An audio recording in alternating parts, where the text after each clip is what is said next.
Hello, I'm DeanKind and welcome to Reviewz, where we review games from past to present, and this one is a doozy, so buckle up kiddos.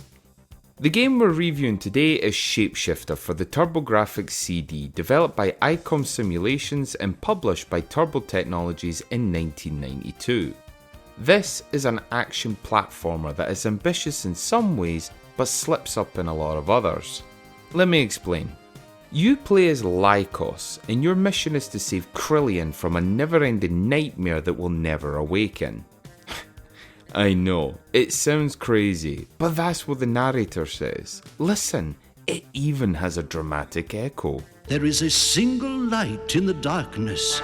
His name is Lycos, and he has the power to save Krillian before it's too late, and the land is plunged into a dark, eternal nightmare.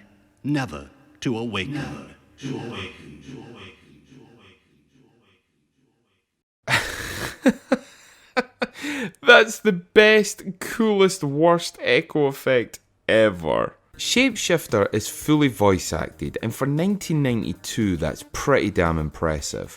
What isn't, however, is the voice actors themselves. You're supposed to be a big, huge barbarian warrior. So why do I have a voice that wouldn't look out of place if it came from Ferris Bueller's mouth? I am intrigued by this bow. What do you know of it? That's a lot of fish.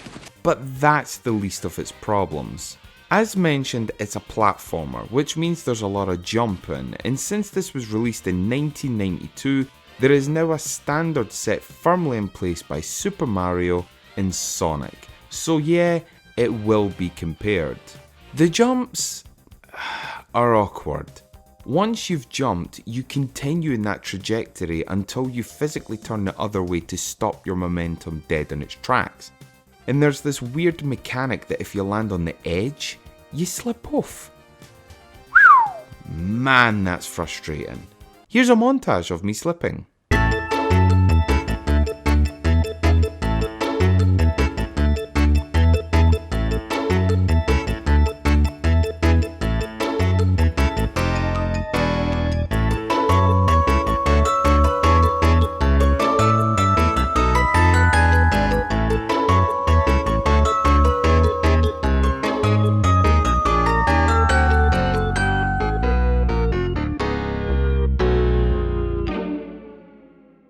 And this, my friend, is how the hope of Krillian died.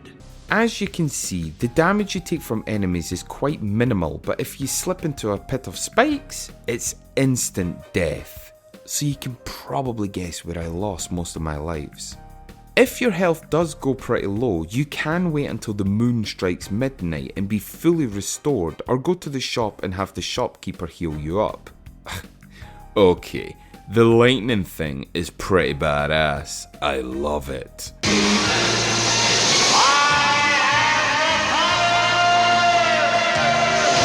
So jumping is annoying, but what about the fighting mechanic, Dean? I hear you ask. Well, that's just as bad, unfortunately. You walk up to an enemy and hold the number 2 button down until the enemy dies. And that's it.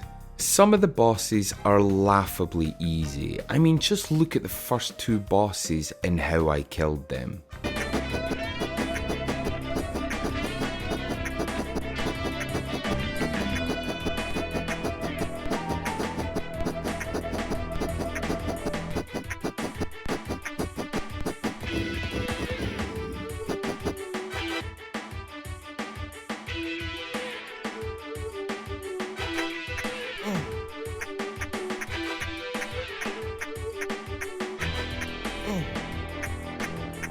I just stand there and hack away, mindless as all hell.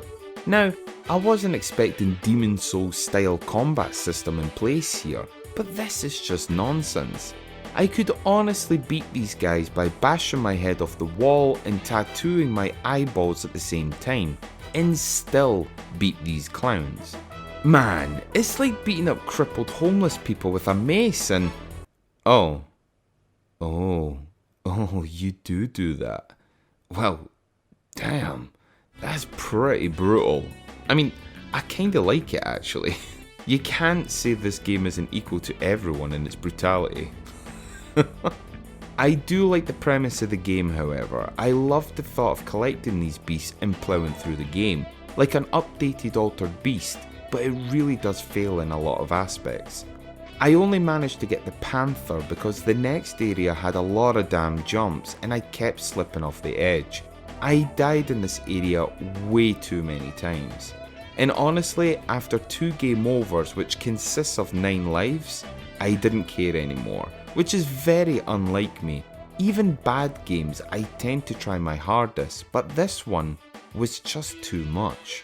My care for Shapeshifter plummeted when I reached this area, which is a shame because the graphics are pretty damn good for 1992. I have no problems with how this game looks.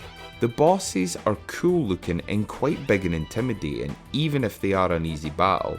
In fact, I love the backgrounds and how many layers there are. It isn't just foreground and background. A lot is going on back there and attention to detail is pretty damn sweet. That is one sexy looking heart. Even if it's an easy boss fight. Oh mate, that's pure rank. I love it. I also love that no matter where I am, my hair always flows in the wind. Sexy. The music is also cool, but can't help to think it's uber out of place here. Like, why on earth is there electric guitars? You're a barbarian. What year is this set in?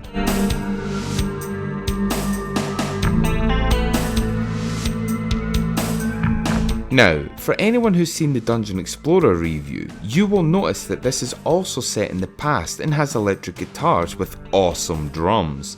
However, where that game is outstanding, this game's gameplay is less than stellar. I don't think that this would be the music for the time period, but it's easy to forgive Dungeon Explorer because it's an extraordinary game. Shapeshifter? Not so much. It is iffy at best with pretty good music that's out of place. And not just that, every time you enter a building or change screen, the music stops and restarts, so you can't even enjoy the kick-ass music.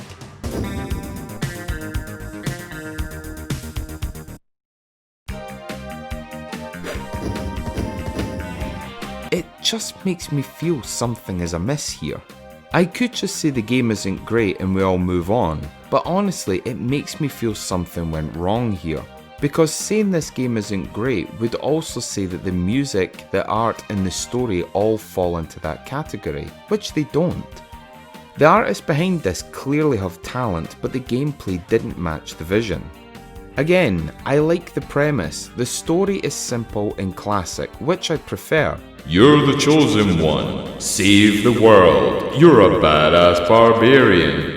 Cool, I like it, and even though the voices are not great, I still kinda like it. But gameplay wise, it's a bloody mess. The fighting mechanics are too basic, the platform jumps are shit, it's incredibly clunky, and it's just a shame it didn't turn out so well. For comparison, Alien 3 was also released in 1992, and that game feels like it was made on a completely different console generation. So what happened? Sorry Matt, I won't steal your catchphrase. When I started writing this episode, I was having conflicting feelings. So I decided to try and get in touch with a dev who worked on this game. I wasn't expecting anything out of this. I mean, who wants to talk to a rando online with less subs than your mum showing her cornholio to her OnlyFans page? But after contacting a few of the devs I could find, one hero stood up and replied. Please welcome Mr. Tom Zehner. And thankfully he was the lead artist and animator of the game, which definitely helped because I praised this game for its visuals and not its gameplay. Phew. So I basically told him what I said here on this episode, that the artist seemed to have a great vision, but the gameplay didn't match the art. I asked if there were any difficulties or challenges making an early CD game for the TurboGrafx, and if there were, if he'd want to share anything about this game as a whole, whether it be developing or your own personal take on it all. Mr. Zehner was very kind to pretty much answer everything in quite a lot of detail and really made me think twice before I gave any sort of opinion rating. Mr. Zehner wrote, "The team consisted of 2 designers and 3 programmers. The team was small yet nimble. My role was lead artist and animator, and so I'm happy to hear you like the graphics. I would agree on the gameplay. The collision detection and controls didn't work as well as I had hoped. To be fair, in those days all tools were made from scratch, and this increased development time, which in turn sacrificed gameplay. TurboGrafx machines were not that powerful, and we had to be very smart at maximizing every cycle out of that machine. On the plus side, the game was based off a CD, so we could add amazing audio and had unlimited amounts of graphics space. Even though we had an unlimited amount of space for data, we could only access a small portion of it per load. We pre-planned each level in detail and made decisions on what elements deserved that additional memory. Characters and backgrounds were then chopped up, organized and arranged by hand to maximize the allotted space. This process was time-consuming and tedious, yet fun at the same time. We really felt in control of our work. Foreground sprites were capped at 16 colors. We dedicated one of those colors for an alpha channel, so we had a total of 15. This allowed characters and elements to mask the tiny little blocks they are built from to represent organic shapes. Backgrounds were a luxury at 256 colors per load. I enjoyed creating the landscapes and developed some innovative background techniques during that time. Each tile could be rotated, flipped, or combined into a group. To add interest, I chose very distinct locations with contrasting colors. For example, the swamp used green and blues, the sand world used yellows, and the mud pit used browns. Newer game machines had features the TurboGrafx machines didn't. To compete, we applied hacks to trick the machine into doing more. For example, parallax scrolling was all the rage at the time, but wasn't natively supported on that hardware. By applying an alpha channel, coloring the tiles in a specific way, and changing the speed of each row of pixels, we could fake the effect.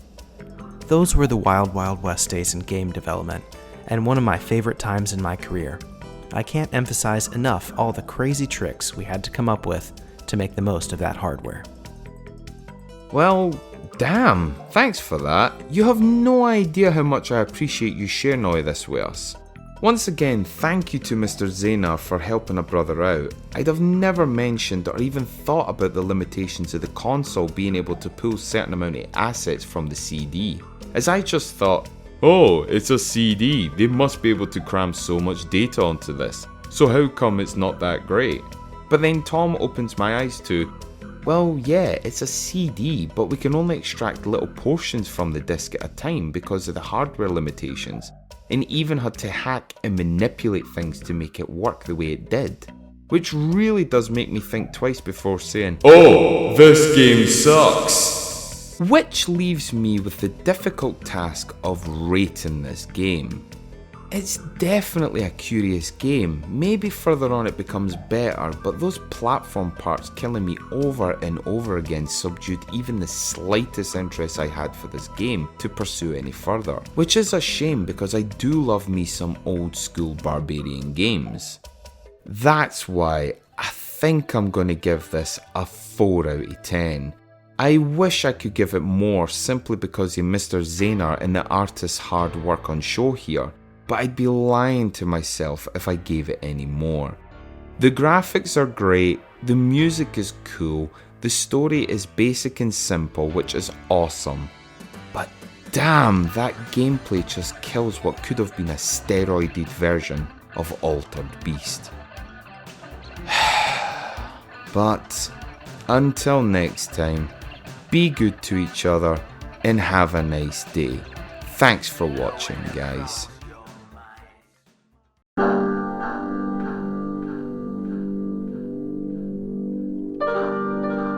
Damn, after reading the interview back and digesting all that information, it did give me pause. I've been guilty in the past of reviewing games and being overly harsh without really asking the questions on why some things didn't work. Don't get me wrong, I do review games based on how it makes me feel and how I enjoyed them or not. It's a very raw opinion piece, but at the end of the day, that's all it is, an opinion. in my opinion, is definitely not fact. Every game I review, I'd highly recommend playing for yourself and coming to your own conclusions. I certainly don't want to take away what could be a gem for you because of a scathing review by myself. For example, it's no secret that Rage 2 is shite in my opinion, but others don't seem to agree, and whilst I don't take my rating back because it is a glitchy fuck off mess, I don't think you're all wrong for enjoying it. And to be fair to myself also, I do praise what I like in a game, even if the game as a whole is not very good. I understand game devs don't get into making video games wanting them to turn out like shite. That's why I'm deciding hopefully from now on I'm going to ask game devs if they'd share light on the good or bad in games I'm planning on reviewing, and hopefully I'll find more heroes like Mr. Tom Zehner who will share some inside information to us. This has been an eye-opening experience, but I will keep my honest opinions intact along with sharing as much factual information as I can get. I'm not a game dev, so I don't look at things technically. I'm a simple gamer who loves games, so I know what I love and don't love, and that's what I report. Basic bitch stuff. Just like your granny. Ciao for now, lovelies, and remember to hit that subscribe button and to follow us on Twitch at twitch.tv/flickeringpixels with a Z, because someone took the S. Someone took Flickering Pixels with an S, so that guy can go screw himself.